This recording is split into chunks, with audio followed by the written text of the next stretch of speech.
Good morning बच्चों। जैसा कि हमें पता है कि 27 तारीख से DLIS और BLIS के प्रैक्टिकल स्टार्ट होने वाले हैं, जिसके अंदर पेपर नंबर 2 और पेपर नंबर 3 का प्रैक्टिकल होंगे। जो 2 नंबर पेपर है उसका प्रैक्टिकल थोड़ा पहले होगा और 3 नंबर का बाद में होगा। तो सभी बच्चों को ये दिक्कत आ रही थी कि सर हमारी क्लासें वो नहीं लग रही है, और जो उन्होंने 20 दिन का प्रैक्टिकल कैंप लिया था उसमें इतना समझ नहीं आया कि अब इतने दिनों के बाद जब अचानक डेट आ चुकी है कि आपका प्रैक्टिकल होगा, तो कुछ चीज़ें ऐसी है जो भूल गए हैं या बारीकी से बच्चों को याद नहीं है। तो उसी के लिए ये क्लास जो है हमने स्टार्ट की है। एग्ज़ाम से पहले आपको कंप्लीट वर्क करा दिया जाएगा, कंप्लीट आपको सारे कोड कैसे बनते हैं ये सब सिखा दिया जाएगा। तो ये आज की पहली क्लास है जिसमें आप अपने बेसिक नॉलेज जो है, बेसिक इन्फॉर्मेशन आपको बता देता हूँ कि किस प्रकार से एग्ज़ाम आएगा और कहाँ से एग्ज़ाम आएगा। तो लाइब्रेरियन साइंस की बात हो रही है तो डॉक्टर S.R. रंगानाथन के नाम ना आए ऐसा हो नहीं सकता। तो बस ये एक प्रकार की बेसिक जानकारी के लिए आपको एक बार मैंने आपको इनकी तस्वीर दिखाई है, आप देख लीजिए कि S.R. रंगानाथन किस प्रकार से दिखते थे। और इनके बारे में जो इन्फॉर्मेशन है कि डॉक्टर S.R. रंगानाथन ने 1892 से 1972 तक एक भारतीय गणितज्ञ और पुस्तकालय अध्यक्ष थे। इन्होंने बच्चों सीसी लिखी है, कॉलोन क्लासिफिकेशन है ना जो आपकी सीसी, वो इनके द्वारा ही लिखी गई है। इनके बारे में ज़्यादा बात ना करते हुए अपने मेन एग्ज़ाम पर जो फोकस है वो करते हैं, मेन चीज़ है उस पर फोकस करते हैं। तो एक बार मैंने बेसिक इन्फॉर्मेशन के लिए आपको इनकी फ़ोटो दिखा दी और इनके बारे में जो बेसिक बताया गया है वो आप पढ़ लीजिएगा। बाकी अपने मेन चीज़ जो है वो एग्ज़ाम पर फोकस करते हैं, कितने परसेंट करने हैं, कितने परसेंट करने से आप पास हो जाओगे और कहाँ कहाँ गलतियाँ नहीं करनी है, इन सब चीज़ों के बारे में बच्चों आज अपने डिस्कस करेंगे। बच्चों लाइब्रेरियन साइंस के अंदर है ना 2 प्रकार के एग्ज़ाम होंगे। जैसे कि पहला एग्ज़ाम है DLIS 2 और DLIS 3। ये BLIS के लिए भी है, BLIS 2 और 3 ये एग्ज़ाम जो है वो एग्ज़ाम में होने वाले हैं। तो इनके लिए जो बुक्स जो है, पहला जो एग्ज़ाम होगा जो कि अभी है 27 तारीख से है, 27 से लेकर कुछ का 1 तारीख को है, कुछ का 2 को है, 3 को है, 3 तारीख तक शायद एग्ज़ाम है ये। तो इसके अंदर 2 किताबें चाहिए होती है, जिसमें पार्ट ए होता है वो कॉलम क्लासिफिकेशन का होता है। कॉलम क्लासिफिकेशन में से पार्ट ए में 1 से लेकर 3 क्वेश्चन आते हैं और प्रत्येक में 7-7 क्वेश्चन दिए होते हैं और उनमें से 5-5 क्वेश्चन करने होते हैं। पहले में प्रत्येक क्वेश्चन 2 नंबर का होता है, दूसरे में 3.5 नंबर का होता है, और जो तीसरा पार्ट होता है कॉलम क्लासिफिकेशन का इसी एग्ज़ाम के अंदर, उसके अंदर 4.5 नंबर का क्वेश्चन होता है एक। तो टोटल मिलाकर ये 50 नंबर की कॉलम क्लासिफिकेशन आती है। और पार्ट बी में आती है DDC की कुछ बच्चे क्या PDF निकाल रहे हैं, तो वो DDC की PDF निकाल कर सोच रहे हैं कि इस हिसाब से क्वेश्चन आएंगे या इसी हिसाब से हमें कोड ढूंढने पड़ेंगे। ऐसा नहीं, बिल्कुल नहीं होता है बच्चों। DDC की जो है 3 किताबें मिलती है, पार्ट 1, 2 और 3। इसमें से पार्ट 1 हमारे कोई काम का नहीं होगा। प्रैक्टिकल के अंदर हमें 2 किताबें दी जाएगी, 2 और 3 नंबर। तो पहले हमें 2 नंबर में ढूंढना होगा कोड और 3 नंबर में कंफर्म करने के बाद में उसका राइट आंसर आएगा। इसलिए आप PDF के भरोसे मत बैठे रहिए। ओरिजिनल बुक जो होती है 2 और 3 बुक होती है, 2 नंबर बुक और 3 नंबर बुक DDC की, जो हमारे काम में होती है, प्रैक्टिकल में दी जाती है। जब अपने कॉलेज में जाएंगे तो प्रत्येक बच्चों को DDC दी जाएगी। तो आप DDC की PDF में से कभी भी क्वेश्चन वगैरह ना करें। आप कोशिश कीजिए कि आपको जैसे कुछ बच्चों को कॉलेज मिलते हैं वहाँ पर किताबें दी जाती हैं, इनके ओरिजिनल पार्ट तो बहुत कम मिलते हैं लेकिन इनकी फ़ोटो कॉपी दी जाती है। तो किताब 2 और 3 में से देखें, जो 20 दिन का आपका कोर्स होता है उसमें से देखना चाहिए। तो बच्चों अब मैं बताता हूँ कि DDC के भी कितने क्वेश्चन आएंगे पहले एग्ज़ाम के अंदर, DLIS एग्ज़ाम 2 के अंदर। तो बच्चों फर्स्ट ये जो DLIS 2 एग्ज़ाम होगा इसमें ए पार्ट का आपको बता दिया, इसमें बी पार्ट होता है, यानी कि बी पार्ट के अंदर आते हैं DDC के क्वेश्चन। इनमें से ये 3 भागों में बटे होते हैं। पहले भाग में 7 क्वेश्चन आएंगे, दूसरे में भी 7, तीसरे में भी 7। सेम सिस्टम होता है, 7 में से हमें 5-5 क्वेश्चन करने पड़ते हैं, लेकिन इनकी नंबरिंग अलग होती है। ये थोड़े आसान क्वेश्चन होते हैं पहले पार्ट के अंदर, तो ये 2 नंबर के होंगे। और ये दूसरा पार्ट जो है इसके क्वेश्चन जो हमें मिलेंगे ये 3.5 नंबर के मिलेंगे और लास्ट वाले के 4.5 नंबर के क्वेश्चन मिलेंगे। तो प्रत्येक पार्ट के मिलाकर 50 नंबर की डीडीसी और 50 नंबर की ही कॉलम क्लासिफिकेशन आती है। तो इनमें से हमें किस प्रकार क्वेश्चन करने हैं, कैसे क्वेश्चन करने हैं, कैसे कोड बनेंगे, ये सारी चीज़ें जो है आपको 5 दिनों के अंदर करा दी जाएगी, जिससे बच्चे पास हो जाएं। क्योंकि मैंने सुना है कि इसमें से 70% स्टूडेंट जो होते हैं, 70% स्टूडेंट जो है वो फेल हो जाते हैं। वो इसी कारण फेल हो जाते हैं क्योंकि उन्होंने जो बेसिक लेवल का सीखा है ना, वो सिर्फ पहले पार्ट के अंदर ही आ जाएगा। सेकंड पार्ट हार्ड होगा और तीसरा तो उनकी बिल्कुल समझ से ही बाहर होगा। इसी सब की सॉल्यूशन लाने के लिए, इन्हीं सब को हल कराने के लिए हमने ये क्लास स्टार्ट की है।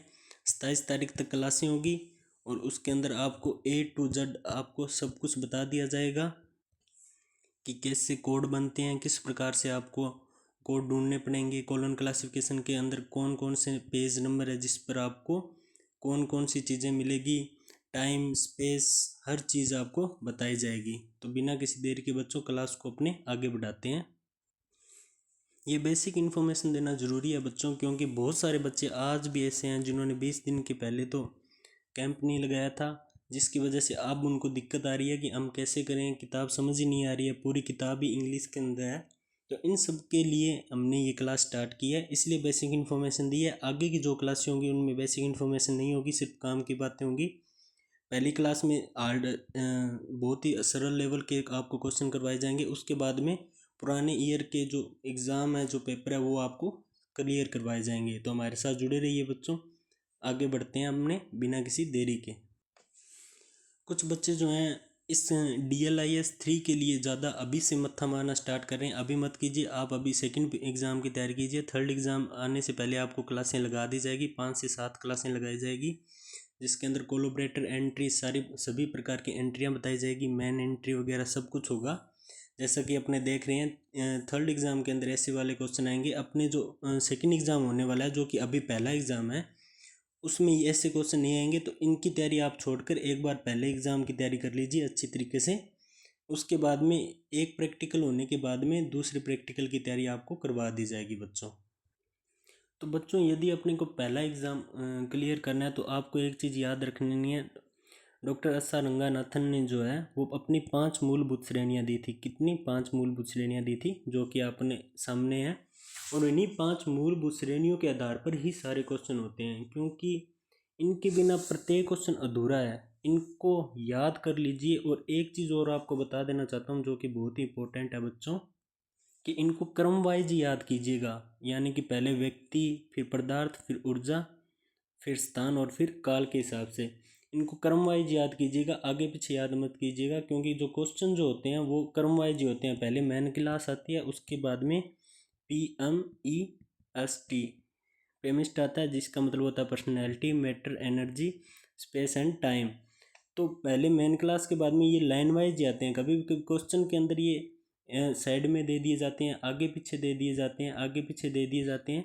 लेकिन जब क्वेश्चन अपने सॉल्व करते हैं, इनका आंसर निकालते हैं, तो ये सारे लाइन के अंदर ही आएंगे। यानी कि अगर किसी क्वेश्चन के अंदर पर्सनैलिटी, मैटर, एनर्जी, स्पेस और टाइम तीनों चारों चीज़ें दी गई है और आगे पीछे दी गई है, तो पहले मेन क्लास के बाद में मैटर पहले कभी नहीं आएगा, पहले पर्सनैलिटी आएगी, उसके बाद में ही मैटर आएगा। तो ये आगे पीछे में नहीं करना है। इसी प्रकार से आपको ये याद करनी है। ये याद करने का तरीका लाइन वाइज होना चाहिए, 1 2 3 4 5, ठीक है। इससे आगे पीछे या ऐसे याद नहीं करना है कि ऊर्जा, स्थान, काल, पदार्थ। हमें लाइन वाइज याद करना है, personality, matter, energy, space and time. इसी के आधार पर सारे क्वेश्चन होंगे। कैसे क्वेश्चन होंगे, कितने नंबर पेज पर आपको कौन सी चीज़ मिलेगी, स्पेस कहाँ मिलेगा, टाइम कहाँ मिलेगा, मेन क्लासेस कहाँ होती है, ये सारी चीज़ें आपको बता दी जाएगी। और बच्चों, मैं आपको आश्वासन दिलाता हूँ कि आपके प्रैक्टिकल स्टार्ट होने से पहले आपको कंप्लीट कोर्स करवा दिया जाएगा। तो आप हमारे साथ जुड़े रहिए बच्चों, कंप्लीट कोर्स आपको करवा दिया जाएगा, प्रत्येक चीज़ें आपको बता दी जाएगी। कोई नोट्स बनाना चाहता है तो वो अभी नोट्स बनाना स्टार्ट कर सकता है, ताकि बाद में वो भूले ना, बार बार उसको क्लास ना देखनी पड़े, सीधा अपनी बुक से वो चीज़ें पढ़ ले। तो चलो बच्चों, अपने स्टार्ट करते हैं। आज का पहली क्लास है, बेसिक लेवल से स्टार्ट करते हैं, फिर आपको लेवल धीरे धीरे बढ़ा दिया जाएगा। यानी कि आपके प्रैक्टिकल से पहले आपको पूरा तैयार कर दिया जाएगा कि आप 100 में से कम 70 प्लस अंक ला सकें, 70 प्लस अंक आप आसानी से ला सकें बच्चों। तो जैसा कि बच्चों आप देख पा रहे हैं कि यह पीएमएसटी पेमिस्ट इसे क्यों बोलते हैं, क्योंकि यहाँ पर पर्सनैलिटी का पी आता है, मैटर का एम आता है, एनर्जी का ई आता है और स्पेस यानी कि स्थान का एस आता है, स्पेस और टाइम का टी आता है, इसलिए इसे पेमिस्ट बोलते हैं। पहले मेन क्लासेस आती है, हमेशा क्वेश्चन में पहले जो मेन क्लास होती है वो हमें ढूंढनी होती है और उसके बाद में इनमें से जो चीज़ आई होती है, जैसे कहीं पर्सनैलिटी दिया क्वेश्चन में, कहीं मैटर दिया है, एनर्जी दिया, स्पेस दिया, टाइम दिया है, वो लाइन वाइज आते हैं, यानी कि 1 नंबर पर ये, 2 नंबर ये, 3, 4 और 5। ज़रूरी नहीं है कि ये सारी चीज़ें दी गई हो, कभी कभी सिर्फ पर्सनैलिटी दी गई होती है, कभी कभी एनर्जी दी गई होती है, ये चीज़ मैटर नहीं रखती है। मैटर ये रखती है कि अगर दो चीज़ दी गई है, जैसे टाइम और एनर्जी दी गई है, तो आप मेन क्लास के बाद में पहले टाइम नहीं लगा सकते हैं। क्यों? क्योंकि पहले एनर्जी आती है, तो पहले एनर्जी लगेगी, उसके बाद में लास्ट में टाइम लगेगा। इनके बच्चों योजक चिन्ह होते हैं जो लगाने बहुत ज़रूरी होते हैं मेन क्लास के साथ, तभी जाके क्वेश्चन जो आपका 100% सही होगा बच्चों। तो इनके योजक चिन्ह कौन कौन से होते हैं वो आपको मैं बता देता हूँ। ये क्लास मैं बेसिक लेवल से स्टार्ट कर रहा हूँ क्योंकि बहुत सारे बच्चों को पता नहीं है। अगली क्लास से आपको ये दिक्कत नहीं आने वाली है। आपके 27 तारीख से पहले कंप्लीट कोर्स करवा दिया जाएगा, जिससे आप 70% आराम से एग्ज़ाम सॉल्व कर लेंगे, यानी कि आपको फेल नहीं होने दूंगा, ये आपसे मेरा वादा है। तो सभी बच्चों को इसी प्रकार से अपने नोट्स बना लेने हैं बच्चों, जिस प्रकार से मैंने बनाए हुए हैं, ताकि आपको एग्ज़ाम में दिक्कत ना आए। 1 नंबर आता है पर्सनैलिटी, इसको हिंदी में बोलते हैं व्यक्तित्व। इसका जो योजक चिन्ह जो होता है बच्चों वो होता है कोमा। साइड में मैंने लिखा हुआ है, जिस प्रकार के योजक चिन्ह उस प्रकार के आपको साइड में लिखकर बताया गया कि किस प्रकार के योजक चिन्ह को क्या बोला जाता है। 2 नंबर होता है मैटर यानी कि पदार्थ, जिसका जो योजक चिन्ह होता है बच्चों वो होता है सेमीकोलन, जिसमें एक डॉट होता है और फिर नीचे ऐसे किया हुआ होता है। तीसरी होती है एनर्जी यानी कि ऊर्जा, हिंदी में ऊर्जा बोलते हैं। इसका योजक चिन्ह होता है कोलन, यानी कि 2 डॉट होते हैं जिसे कोलन बोला जाता है। और चौथा जो होता है वो होता है स्पेस, जिसका योजक चिन्ह जो होता है वो होता है डॉट, यानी कि सिर्फ एक बिंदु लगा होता है। और पांचवा और लास्ट होता है टाइम यानी कि समय, इसका योजक चिन्ह होता है single inverted comma. Single inverted comma यहाँ कंप्लीट नहीं आ रहा था तो ईडी यहाँ पर लिखा है, इन्वाइटेड कोमा। ये चीज़ आप रट लीजिए बच्चों, ये योजक चिन्ह रट लीजिए, क्योंकि प्रत्येक मेन क्लास के बाद में आपको ये योजक चिन्ह लगाने ही पड़ेंगे, तभी आपका क्वेश्चन 100% सही होगा। और सब ने 20 दिनों के डेमो लिए तो सबको पता है कि ये चीज़ लगती है, ये चीज़ इंपॉर्टेंट है। ये सिर्फ जिसको बेसिक लेवल का पता नहीं है, मैंने उसके लिए क्लास बनाई है। अगली क्लास से अपने हार्ड लेवल से स्टार्ट कर देंगे, धीरे धीरे अपने लेवल बढ़ा देंगे। 27 तारीख से पहले आपको कंप्लीट कोर्स करा दिया जाएगा। कुछ इम्पोर्टेंट बात जो है वो मैं आपको बता देना चाहता हूँ, और मैं पहले भी बता रहा हूँ कि कोड का हमेशा क्रमबद्ध तरीके से ही प्रयोग करना है, यानी कि PMEST पहले मेन क्लास आएगी, उसके बाद में PMEST आएगी।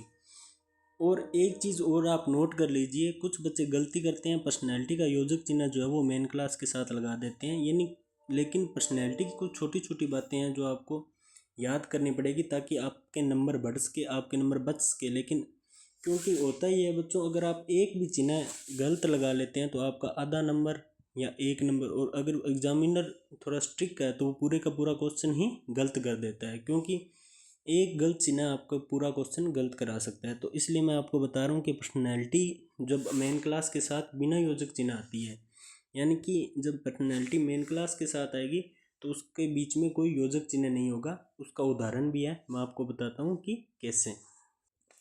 बच्चों कल से आपकी अच्छी तरह क्लास स्टार्ट हो जाएगी। आज जो है आपको बेसिक लेवल का बताया गया है, क्या करना है, क्या रणनीति रहनी चाहिए अपनी एग्ज़ाम के लिए, वो सारी चीज़ें आपको इस क्लास में बताई जा रही हैं। कल से आपको पूरा कोर्स जो है वो स्टार्ट करा दिया जाएगा। आज तो ये पहला क्वेश्चन आपको बताया जाएगा कि सिटी कैसे ढूंढते हैं, लाइब्रेरी कैसे ढूंढते हैं, मेन क्लास कौन से पेज नंबर पर होती है, सिटी कौन से पेज नंबर पर है, हमें कैसे पता चला कि ये पर्सनैलिटी है, ये सारी चीज़ें बताई जाएगी। और ये 22 कहाँ से आया है, ये हर चीज़ आपको बताई जाएगी, एक से एक छोटी से छोटी चीज़ बताई जाएगी, ताकि आप एग्ज़ाम में 70% क्वेश्चन करके आएँ और आपको कोई रोक ना सके, यानी कि 100 में से 70 नंबर आप आराम से ला सकते हो बच्चों। तो चलो इस उदाहरण को अपने समझा देते हैं। कल से टॉपिक वाइज और बढ़िया तरीके से क्लास स्टार्ट होगी। देखो बच्चों, ये सिटी है, ये 2 की मेन क्लास के अंदर 2 की पर्सनैलिटी में 22 है, यानी कि 22 है। तो पर्सनैलिटी का योजक चिन्ह क्या होता है, ये होता है पर्सनैलिटी का योजक चिन्ह होता है कोमा। कोमा जो होता है पर्सनैलिटी का क्या होता है बच्चों, योजक चिन्ह होता है। ठीक है, तो बच्चे क्या करते हैं, ये काम कर देते हैं। पहले मेन क्लास, यानी कि मेन क्लास क्या है, 2 है, 2 मेन क्लास आ गई। उसके बाद में क्या पर्सनैलिटी लगाते हैं, तो पर्सनैलिटी लगाते हैं तब पर्सनैलिटी का योजक चिन्ह है वो यहाँ लगा देते हैं। उन्हें लगता है कि हमने क्वेश्चन सही किया है, लेकिन सही नहीं किया बच्चों। यहाँ आपका 1 नंबर कट चुका है, आपको 2 में से 1 नंबर ही मिलेगा। और अगर 3 नंबरों का क्वेश्चन है तो उसमें से सिर्फ 1.5 नंबर ही आपको मिलने वाला है। तो इसका सही जो उत्तर होता है, क्योंकि पर्सनैलिटी मेन क्लास के साथ बिना योजक चिन्ह आती है तो ये योजक चिन्ह नहीं लगेगा। इसका सही उत्तर होता है 2 2 2 इज़ द राइट आंसर। हमें ऐसे ही क्वेश्चन करने हैं ताकि हम एग्ज़ाम में फेल ना हो। ये छोटी छोटी चीज़ें बच्चों को पता नहीं होती है, जिस बच्चे से इस प्रकार की गलतियां हो जाती है और वो बच्चा बेचारा इन्हीं गलतियों की वजह से फेल हो जाता है। इसीलिए कहते हैं कि लाइब्रेरी का जो कोर्स है DLIS और BLIS, इन सब के अंदर 70% बच्चे जो होते हैं वो फेल होते हैं, बाकी 30% बच्चे ही हर साल पास हो पाते हैं। वो इन्हीं गलतियों की वजह से फेल हो जाते हैं, क्योंकि उन्हें छोटी छोटी चीज़ें पता नहीं होती है। उन्होंने 20 दिन का जो है वो कोर्स करते हैं या कॉलेज में जाते हैं, कुछ बच्चे नहीं भी जाते हैं, इस वजह से फेल हो जाते हैं। तो बच्चों जुड़े रहिए, ये अपनी पहली क्लास थी। अगली क्लास से अपने लाइन वाइज क्वेश्चन स्टार्ट कर देंगे, आपको प्रत्येक से प्रत्येक चीज़ बताई जाएगी। वीडियो अगर लंबा लग रहा है तो स्पीड 2 गुना पर कर लीजिए बच्चों। तो बच्चों जाने से पहले अपने एक बार आपको मैं पेपर दिखा देता हूँ कि किस प्रकार का पेपर आता है बच्चों। यहाँ पर पहले आपको अपना स्कॉलर नंबर, फिर रोल नंबर लिखना होता है, फिर सेंटर सेल, और ये चीज़ें जो आपको है वो फिल करनी होती है। उसके बाद में ये कुछ निर्देश दिए गए हैं कि पहले प्रश्नों के अंदर जो है वो पार्ट, कितने पार्ट हैं और कितने पार्ट में खंड ए और ब में विभाजित किया गया है, और प्रत्येक में से कितने क्वेश्चन करने हैं, वो चीज़ें आपको बता दी जाती है। आपको क्वेश्चन किस प्रकार के आएंगे वो अभी मैं आपको दिखाता हूँ बच्चों। देखिए बच्चों, ये पहला क्वेश्चन है, ये हमें कॉलन क्लासिफिकेशन से करना है, यानी कि CC से करने हैं। ठीक है, तो इसमें से देखिए 5% जो है वो अपने को उत्तर देने हैं। 5 क्वेश्चनों के 7 क्वेश्चन दिए गए हैं। 5 नंबर का 5 क्वेश्चन है, जो एक क्वेश्चन जो है वो 2 नंबर का, टोटल 10 नंबर ये हैं। दूसरा पार्ट है, उसमें से 5 क्वेश्चन करने हैं, वो भी 3 नंबर के हैं, या 17.5 नंबर के ये हैं। और तीसरा भी यही है जो मैंने बताया था कि 7 क्वेश्चन में से 5 क्वेश्चन करने हैं, और प्रत्येक क्वेश्चन जो होगा वो 4.5 नंबर का होगा। तो टोटल कितने हो गए, 22.5 नंबर हो गए। CC के 50 नंबर होते हैं, इसी प्रकार से DDC का होता है। तो ये पहला पेपर है जिसका पार्ट ए दिखाया बच्चों आपको। अभी मैं आपको पार्ट बी दिखाता हूँ, जिसमें किस प्रकार के क्वेश्चन आते हैं। ये थोड़े सिंपल है, ये फिर थोड़े हार्ड लेवल के क्वेश्चन है, और आगे जो है वो और ज़्यादा हार्ड लेवल के क्वेश्चन दे दिए जाते हैं, जिसमें वर्ड थोड़े बढ़ा दिए जाते हैं। ये देखिए बच्चों, ये पार्ट बी आ चुका है। तो इसके अंदर ये पहले से ही बता दिया जाता है कि ये DDC से करना है, डेवी डेसिमल क्लासिफिकेशन प्रैक्टिकल, ये लिखा हुआ है। ये पहला ही पेपर है जिसके अंदर पार्ट बी में आ चुके हैं अपने।